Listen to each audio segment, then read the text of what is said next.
Vent positif, une émission, une intention et ce qui vous emporte. Mais comment trouver ce vent positif? Eh bien, il faut avoir la notion de l'espoir. Nous verrons cela dans quelques instants. Nous aurons aussi les secrets de bien entamer la journée, de bien s'inscrire dans l'existence, être dans la vie du bon pied avec la réflexologie plantaire Elske Milk. Et puis, n'oubliez pas qu'aujourd'hui, les maires sont là, bien ronchons, ils n'ont plus assez d'argent. Et bien pour autant, certains sont capables de réussir de véritables prodiges. Ils ont un génie créateur, les maires qui changent tout. Nous verrons cela avec Mathieu Riva. Mais tout de suite, l'espoir.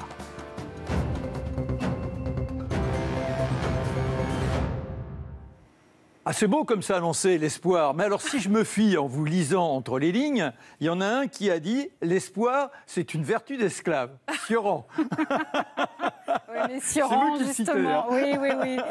Nombreux sont les philosophes qui ne sont pas très friands de l'espoir, puisqu'ils nous disent qu'il n'est pas bon d'espérer, puisqu'on sera forcément déçu. Eh bien, je prouve le contraire. Voilà, alors il n'en reste pas moins que l'espoir, il faut savoir bien le placer, parce que sinon, effectivement, on s'expose à la déception. Elle est même programmée à ce moment-là.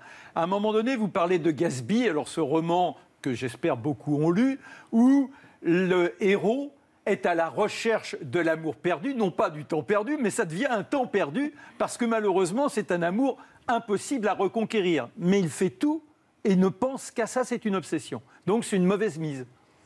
Lorsque l'espoir est obsessif, lorsqu'on est obsédé par ce que l'on veut avoir et qui n'arrive jamais, lorsqu'on mise tout sur le futur, on perd forcément, on perd son temps et on est forcément déçu. Donc il y a une manière d'espérer avec sagesse et justesse. Voilà, mais quand vous dites, parce que sinon, on est bien d'accord, l'espoir est en connivence avec le futur. Ce sont deux compagnons qui sont inséparables. Il ne peut pas y avoir d'espoir sans futur. On projette sur le futur. Voilà. On imagine notre futur. Dans la mesure du possible, on visualise notre futur. Mais il est indispensable de pouvoir être en accord avec notre présent. Ce qui n'est pas toujours facile lorsqu'on traverse des périodes difficiles et douloureuses. On est d'accord, hein. Oh là là, que de tracas, que d'emmerdes qui vous tombent, qui sont là, qui vous crochent. Comment s'en débarrasser? Alors, l'un des premiers éléments, Géraldine Prévost-Gigant, vous l'évoquez très clairement dans votre ouvrage, c'est déjà de savoir qui on est. Parce qu'en fonction de ce que l'on est, gringalet comme je suis, je ne serai jamais champion du monde d'haltérophilie, même en travaillant tous les jours. Donc, il faut d'abord partir à ce tâtonnement de soi, de façon empirique, se découvrir, avoir un vague portrait, même si ce n'est pas une connaissance absolue. L'introspection, la connaissance de soi et le fait de connaître aussi quelles sont nos ressources intérieures, c'est-à-dire des qualités que nous avons et que nous ne connaissons pas forcément, le fait de connaître aussi certaines de nos fragilités et de les accepter. Cette exploration de soi va nous permettre de trouver une assise et des points d'appui lorsque, dans la vie, on rencontre des moments où c'est un véritable tremblement de terre. Il y a donc des bases à l'intérieur que l'on peut découvrir et en les connaissant, on s'appuie dessus. Alors, pour trouver les bases, il y a un temps de pause. Le temps de pause, pour moi, un petit thé? Ah bah oui, j'adore un petit ça. jasmin, regardez-moi ça, voilà, c'est ma drogue. Bon, très bien. Alors, merci. Il y a quand même une notion, certains ne se sentent jamais très bien dans leur peau. Or, vous dites qu'il faut s'aimer un minimum pour pouvoir nourrir l'espoir. Alors comment, si quand je me regarde dans la glace, je me dis, dis donc, avec la tête que tu as, tu ne vas pas faire grand-chose dans la vie, est-ce que je peux arriver à me créer un phare psychologique, phare F-A-R-D, de telle sorte que je me prenne en considération positive? Comment on fait par rapport à ça? L'amour de soi, c'est un très long travail qui peut durer peut-être toute notre vie. On n'en a jamais fini. Mais on peut déjà commencer avec des bases solides qui passent par la connaissance de soi, comme on l'a vu à l'instant. C'est-à-dire qu'éventuellement, je prends un bout de papier et je me dis, allez, objectivement, devant mon petit thé, quels sont les points qui pourraient être des points d'envieux pour les autres? Absolument, par exemple. Voilà, en faisant attention, parce que quand on est envieux, ça ne nous rajeunit guère. Donc, c'est d'essayer de voir, de dire, allez, mais si, il y a obligatoirement quelque chose de positif chez toi. Mais c'est aussi au quotidien, par exemple, le nombre de fois où on va se juger, le nombre de fois où on va s'affubler de petits noms d'oiseaux pas très sympathiques. Il y a un dialogue à l'intérieur de nous. Voilà, osons les expressions qui viennent comme ça. Ah, quel con! Exactement. Bon, eh ben, voilà. non. Donc là, j'ai pas bien fait. mais on ne se traite pas de ça. Ou j'ai fait ce que j'ai pu avec Voilà. ce que j'avais à ce moment-là. Ça, c'est D'accord. encore mieux. Donc, il y a une relation à soi-même qui peut s'affiner. Et ça nécessite d'avoir une écoute de soi-même, de changer le regard que nous avons sur nous-mêmes, de prendre en considération ce que les gens vont nous dire également. Parce que c'est parfois difficile pour certaines personnes d'accueillir les compliments, d'accepter, d'avoir des retours positifs. Donc, de les prendre en considération et de les intégrer. Il n'en reste pas moins, Géraldine Prévost-Gigant, que parfois, le destin, il est assez vachard. Hein. Il est là, il vous fait un énorme croche-pied et vous êtes devant un monde qui semble en capilotade complète et rien pour vous accrocher. Comment, dans ces instants-là, on peut réussir à repérer cette petite graine d'espoir que l'on va faire germer ? Qu'est-ce que l'on fait à ce moment-là? On essaie de faire d'abord de grandes respirations. On va faire bientôt, on va inviter Christophe André à avoir un travail de méditation, c'est ça? Ça aide forcément. La méditation nous reconnecte à nous-mêmes, mais dans des moments très douloureux, il peut y avoir des charges émotionnelles qui rendent difficile la pratique de la méditation. Donc il y a des actions à mener. Marcher dans la forêt si on en a La une. marche, on ne le dit jamais assez, parce que, bon, moi, j'aime pas le sport, vous me dites que si je me lève, ça ira mieux. L'un des éléments, et d'ailleurs qui nous a placés devant notre premier défi, il ne faut jamais oublier qu'au départ, on est là, tout larmoyant, à hurler, et puis un jour, on va essayer de devenir bipède. Devenir bipède, c'est la plus belle aventure que nous vivrons tous. Ça va nous coûter cher, on tombe, on a des nions, on hurle, et pourtant, rien ne nous arrête. On finira par être debout sur nos deux pattes. Et ben, il faut retrouver ça. C'est exactement ce qui nous arrive régulièrement dans la vie, puisqu'on passe par des phases, et il y a des moments où on est à nouveau à genoux. Et c'est là où on a besoin de trouver cette lumière qui nous permet de remonter, de refaire surface. Et donc là, d'aller, comme vous dites, dans les bois, et de chercher à travers une sorte d'errance qui peut sembler vaine, de bien exorbiter et de repérer, oh, ce rayon de soleil, oh, ce petit piaf qui chante, etc. Enfin, la contemplation de la vie... On est vraiment chez Épicure, là. Tout à fait. Et la contemplation de l'existence, de la nature, nous permet de nous extraire de nous-mêmes, mais de la bonne façon. C'est-à-dire qu'en contemplant la nature, je vais donc avoir une distanciation sur ce que je suis en train de vivre émotionnellement, qui est chargé, et la beauté... Ça peut être aussi des tableaux, on peut aller aussi... Oui, non, bien sûr. La beauté. Un très beau livre, prendre un Garcia Marquez, prendre un Céline, tant décrié, mais Céline, c'est l'amplitude de la phrase, c'est cette musique qui vient vous toucher l'âme. Et là, j'en reviens à cette notion d'Épicure, parce que souvent on dit « Ah, t'es un épicurien, c'est-à-dire qu'on fait bombance ». Non, que nenni. Épicure, c'était savoir se ravir d'un grain de blé, donc d'un petit rien.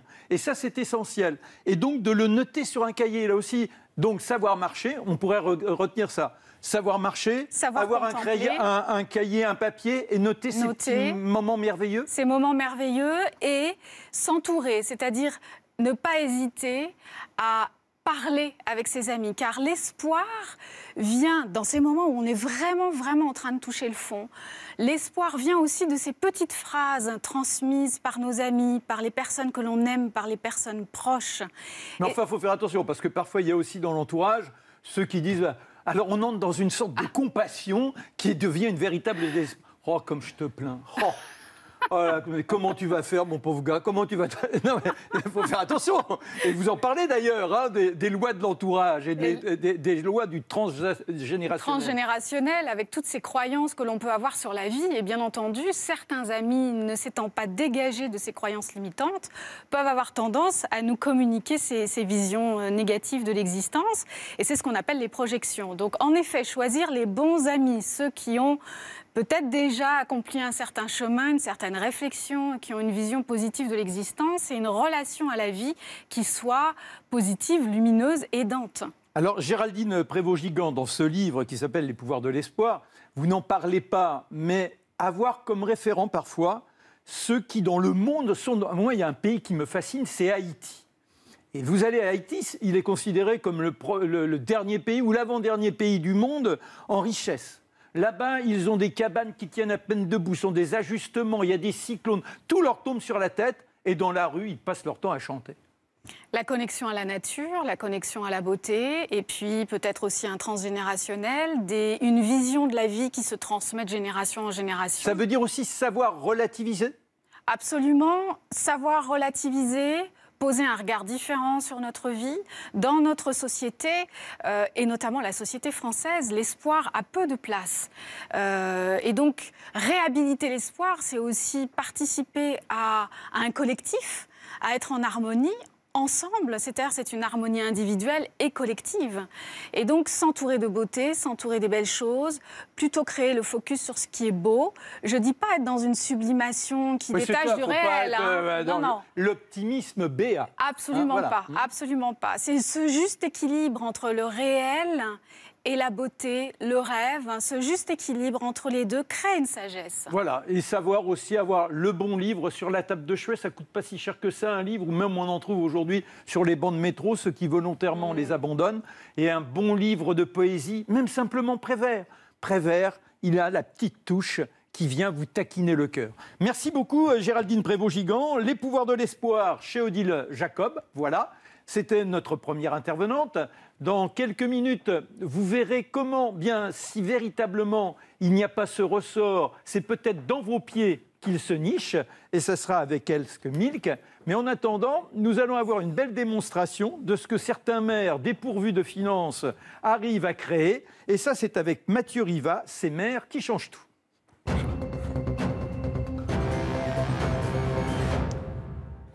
Mathieu Riva, un petit thé ? Volontiers. Allez, on y va. Soyons fous, voilà. Alors, les maires, oui, on a vu dans les journaux télévisés, sur CNews, on est toujours à l'affût de l'actualité. Ils sont là, ils protestent, on ne va jamais pouvoir y arriver, c'est pas possible et autres. Alors, vous avez été les rencontrer avant ces mesures gouvernementales, mais ils avaient déjà plus grand-chose dans les finances. Et pour autant, ils réussissent, non pas des miracles, mais de beaux prodiges.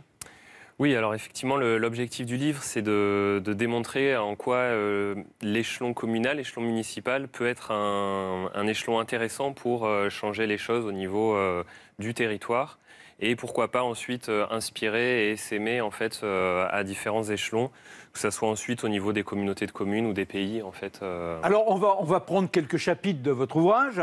On va d'abord aller butiner du côté des petits, ceux qui, par définition, ne sont surtout pas nantis. Puis après, on verra une grande ville comme Grenoble. Alors, par exemple, si l'on attaque par Trémargat.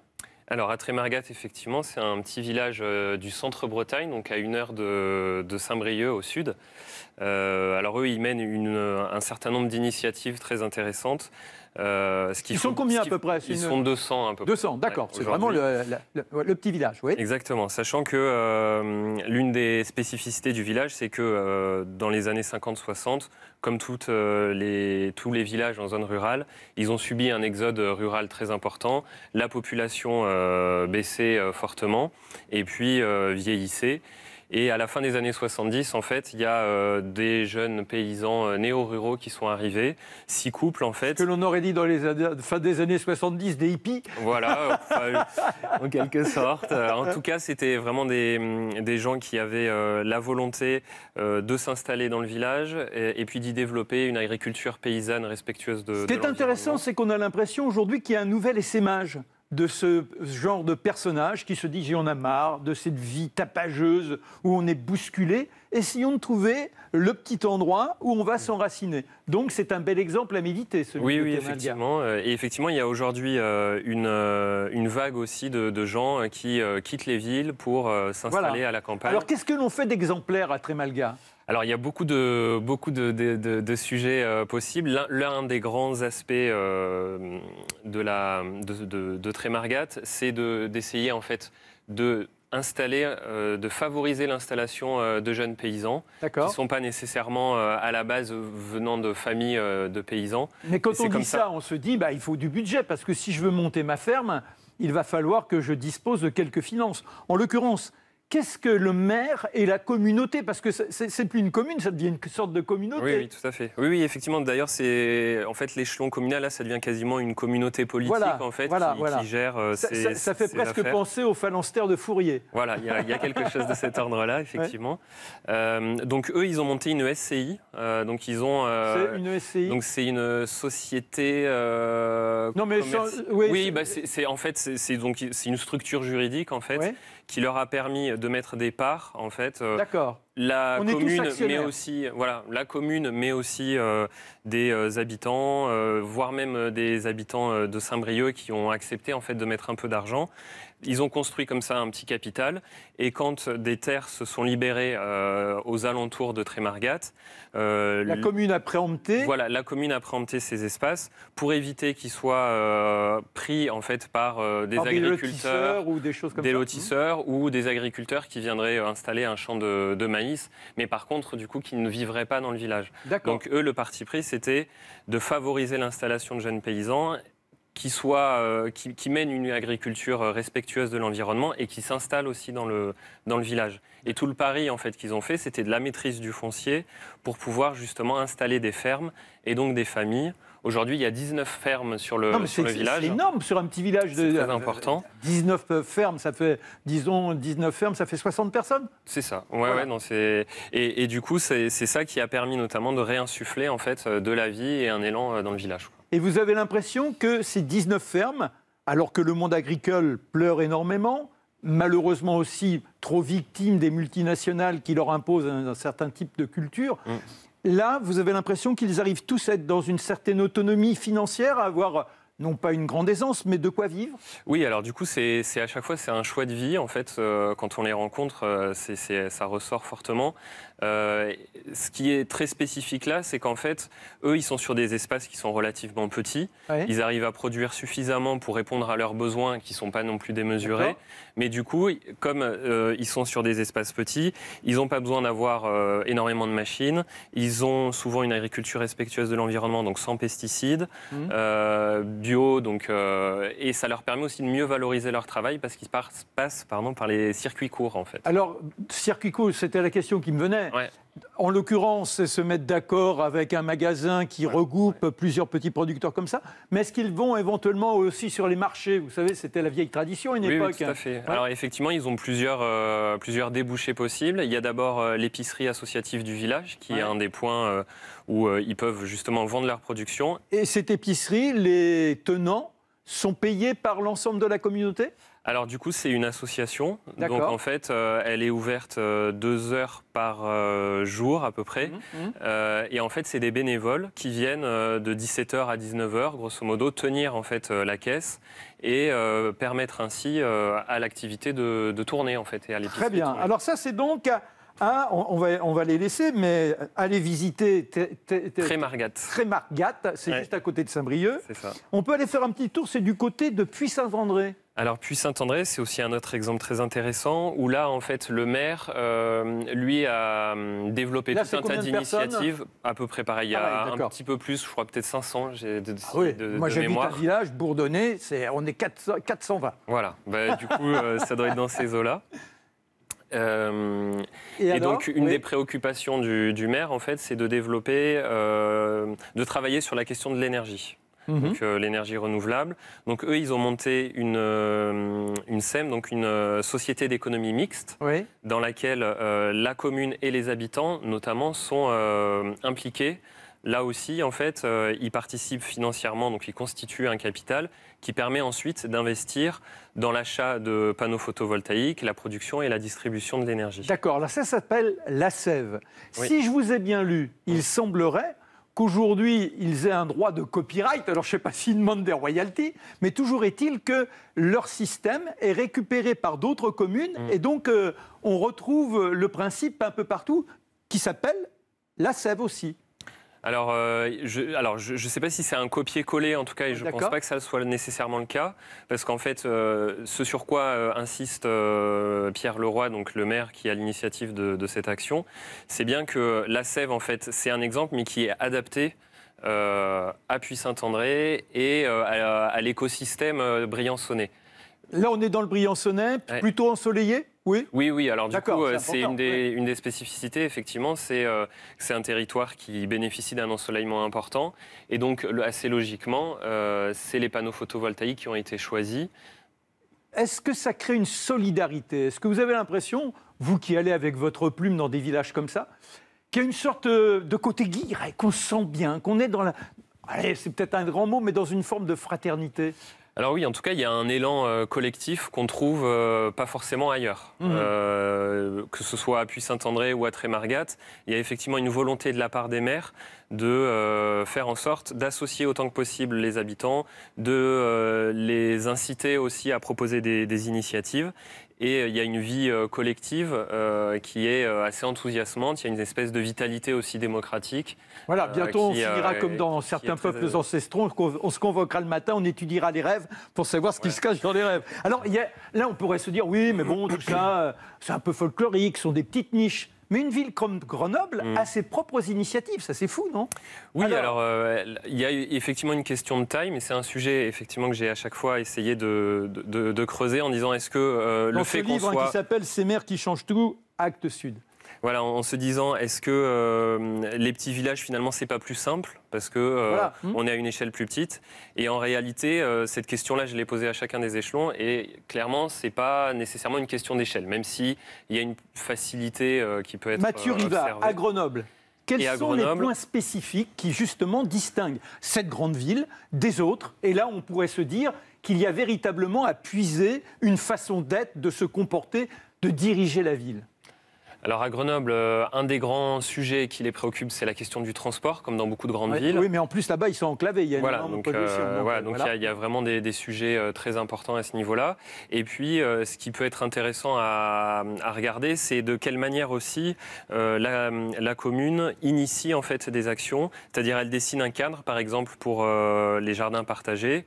Ils récupèrent un espace qui était en jachère et ils vont voir ensuite les habitants pour les inciter en fait sur cet espace-là en jachère à se rassembler. Mais Mathieu pour Rivas, gérer un jardin alors partagé. ça veut dire que chacun a son petit arpentaire ou chacun vient participer à l'ensemble de la croissance des végétaux. Oui, c'est-à-dire que j'ai pas mon petit lopin puis ça m'appartient. Non. Je participe à un mouvement de croissance. Si voilà, c'est ça, c'est un jardin collectif. Donc effectivement, c'est un espace qui est relativement important, sur lequel plusieurs habitants du quartier viennent se préoccuper en fait de faire pousser des légumes, des fruits. Et donc et chacun vient prendre après ce qu'il veut.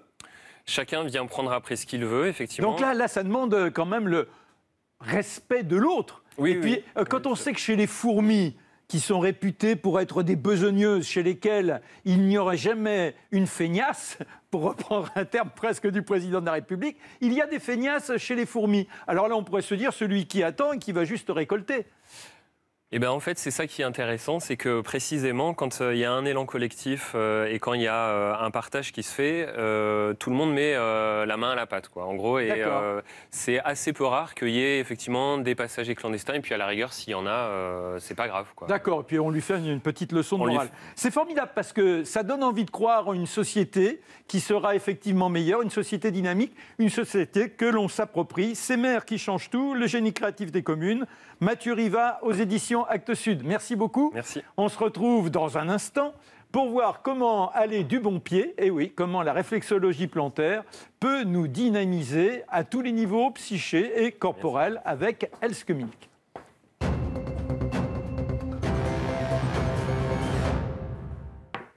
Vous serez la troisième à subir la torture du thé. Formidable, quelle torture merveilleuse. Elske Milk, bonjour. Alors, est-ce que la réflexologie plantaire, c'est pas très connu. Parfois, on avait fait une émission sur l'auriculothérapie, mais apparemment, si je regarde mon pied, j'ai tout mon corps en cartographie, c'est ça ? Absolument.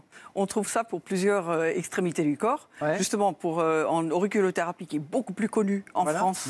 Parce que justement, c'est un médecin, le docteur Paul Nogier, qui a mis en place cette médecine complémentaire absolument extraordinaire, qui bénéficie d'une reconnaissance de la part des médecins. L'OMS reconnaît clairement cette pratique comme étant salutaire pour notamment soulager des douleurs. Donc on a exactement la même chose. Mais alors comment on s'est rendu compte que c'était pareil sur le pied ? Ah, ça c'est une belle histoire. Voilà, parce qu'il y a un petit malin qui s'est dit si c'est sur l'oreille, pourquoi pas sur le pied ? Comment ça s'est passé ? Il faudrait le dire dans l'autre sens. Parce que finalement, on l'avait découvert d'abord sur les pieds et ensuite sur les oreilles. D'accord. Donc c'est très intéressant parce que c'était au début du XXe siècle, il y avait un autre médecin donc, qui était spécialiste en otorhinolaryngologie, qui s'appelait le docteur Fitzgerald, c'était un Américain, et il avait découvert l'existence de la médecine chinoise, donc l'acupuncture a priori. Il n'a jamais vraiment fait une référence claire à cette découverte, mais on sait que à la fin du 19e siècle, il y avait des choses qui se pratiquaient en Europe déjà avec l'acupuncture, donc on utilisait les aiguilles pour anesthésier. Donc c'est quelque chose qui était là. Mais là, on peut utiliser les aiguilles aussi sur le pied ? Pas du tout. Ah bon. Je vous inquiétez pas, c'est formidable. Non, parce qu'il y a le talon aiguille. Ah, on est d'accord. Mais ça travaille dans le sens. C'est pas pareil, oui, c'est dans le sens. Absolument. Donc c'était très intéressant parce qu'il s'est dit, il cherchait, bien sûr, à l'époque, fin 19e siècle, début du 20e, il cherchait des moyens d'anesthésier.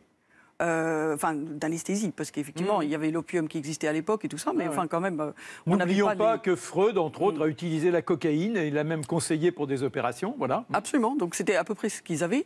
Donc tout ce qui est méthode anesthésique était très intéressante, surtout si ça passait par les extrémités. Donc, ce médecin, Dr. Fitzgerald, il a découpé le corps en 10 zones longitudinales. Donc c'est là où effectivement on pourrait dire que ça ressemble un peu à la médecine chinoise parce qu'on voit ces méridiens qui parcourent le corps. Seulement lui, il ignorait tout vraiment de la médecine chinoise. Donc vous avez effectivement à l'écran, vous voyez très bien ces 10 zones longitudinales qui traversent le corps.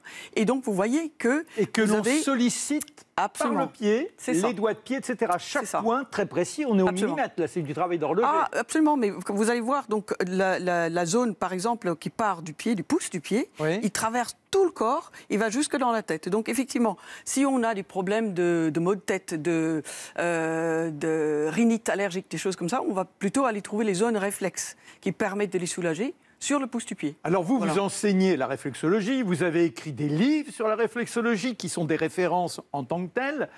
Que puis-je attendre de la réflexologie ? Est-ce que je peux attendre simplement, tout à l'heure on parlait d'espoir, le matin je suis un peu raplapla, je me prends le doigt de pied, lequel, pour pouvoir m'inscrire dans un bon élan ? Ah, c'est formidable, mais enfin, s'il y avait un seul doigt de pied, ça se saurait. Donc, ce qu'il faut faire, quand même, mais avec la réflexologie, déjà, il y a plusieurs techniques de réflexologie plantaire, on va parler plutôt du pied aujourd'hui. Donc, il y a une réflexologie très, très douce, et très agréable, où effectivement le praticien va travailler sur toutes ces zones réflexes du pied, le pied dans son ensemble, et bien souvent le receveur s'endort. Il ronfle même. C'est-à-dire il plane. Donc cette technique douce a été développée en Afrique du Sud, d'où je suis originaire, d'où l'accent et tout ça. D'accord. Ça va, il a atténué l'accent. C'est ça, depuis le temps. Depuis le temps que je suis là. Et donc effectivement, en Afrique du Sud, c'est donc une femme qui s'appelle Chris Storm qui avait développé cette technique métamorphique du pied, et donc que j'enseignais particulièrement en France. Et c'est assez extraordinaire parce qu'elle, en tant qu'anglaise, elle parle du pied en disant c'est le soul, the soul of the foot, en anglais, d'accord. C'est-à-dire c'est la plante du pied, en français. Mais soul, en anglais, est l'homonyme de l'âme, soul. C'est-à-dire, elle dit qu'en touchant le pied, finalement, on touche l'être profond. On remet les personnes sur pattes, pour ainsi dire. Est-ce que ça veut dire aussi que quand je marche, quand je cours, je fais de la réflexologie plantaire ? Oui. D'une manière. D'accord. Parce que la vie est bien faite, hein. C'est absolument extraordinaire. Donc, c'est-à-dire, quand on marche, justement, parce que comme vous avez posé la question à la première invitée, c'est passionnant ce qu'elle a dit, justement, parce qu'elle parle, justement, de l'espoir et le fait qu'on puisse avoir de l'espoir, déjà, si la posture reflète cette histoire, c'est-à-dire de se mettre debout, de regarder en face, avoir une vision d'avenir comme Nelson Mandela, bien sûr, enfermé dans sa prison. 27 ans. Garder la cape, garder l'espoir. Mais donc, justement, ça, c'est l'image même de l'homme debout. Alors, tout à l'heure, en parlant de l'espoir, on se disait qu'il fallait, immanquablement, oublier certains conditionnements, qu'ils soient culturels, qu'ils soient les conditionnements transgénérationnels, les influences immédiates. Est-ce que vous, si j'ai ça dans la tête, grâce à une action sur mes pieds, vous avez la possibilité de me libérer de ce qui m'entrave ? Est-ce que vous avez des processus comme ça qui vont avoir l'effet d'une psychanalyse ? Il y a des choses intéressantes à faire, justement. C'est pour ça que j'ai commencé à vous parler de cet aspect-là de la réflexologie, qui est un peu moins connu en France, parce qu'effectivement, il y a d'autres formes de réflexologie, donc la réflexologie orientale chinoise, où on rentre vraiment dans la dimension un peu plus, on va dire, médicale. D'accord. Parce qu'en Chine, effectivement, la réflexologie plantaire est pratiquée au même titre que... Alors, quand vous dites médical, ça veut dire que pour toutes les pathologies telles qu'on les connaît, on agit simplement par pression sur les pieds. Absolument. Enfin là, dans le cadre de la réflexologie chinoise, orientale, on va travailler aussi avec l'acupuncture, l'acupressure, enfin il y a tout un système d'ensemble.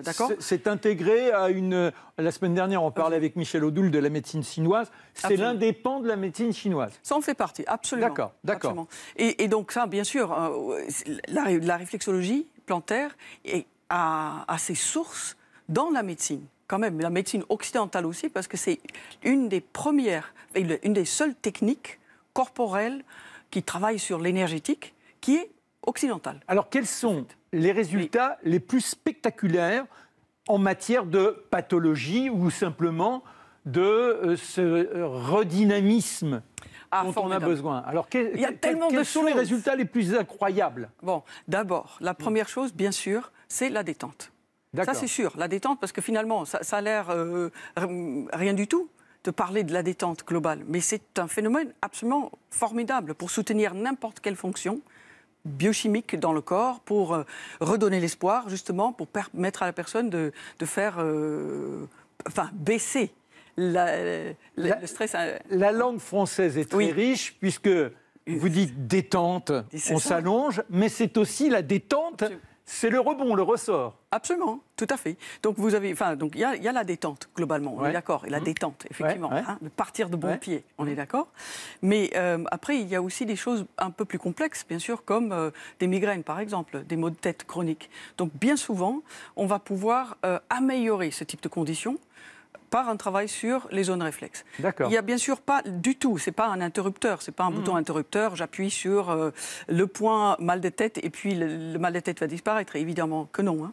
Mais il y a un travail réel sur la dimension neurologique qui existe, et même Hippocrate disait très clairement, donc c'est quand même le père de la médecine occidentale, expliquait clairement que pour soulager une douleur intense à un endroit, il est salutaire de provoquer une stimulation nerveuse équivalente ou supérieure à l'intensité ressentie à un autre endroit. C'est-à-dire, en réflexologie... Je me tape la tête contre les murs, j'oublie que j'ai mal aux pieds. Absolument, c'est tout à fait ça. Le principe est là, on est d'accord.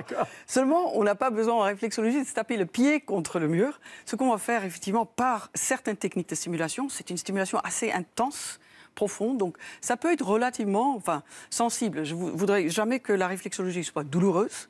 Ce n'est pas bon en Occident, surtout parce qu'on n'a pas l'habitude d'accompagner, effectivement, de respirer sur le ressenti d'un certain type d'intensité informationnelle. Donc il faudrait que la détente soit là, mais on va avoir de grands résultats pour ce genre de... Alors, Elske Milk, revenons à cette logique de la psyché. Oui. Qui se trouve, je suis dans un état dépressif, que de raisons pour y être.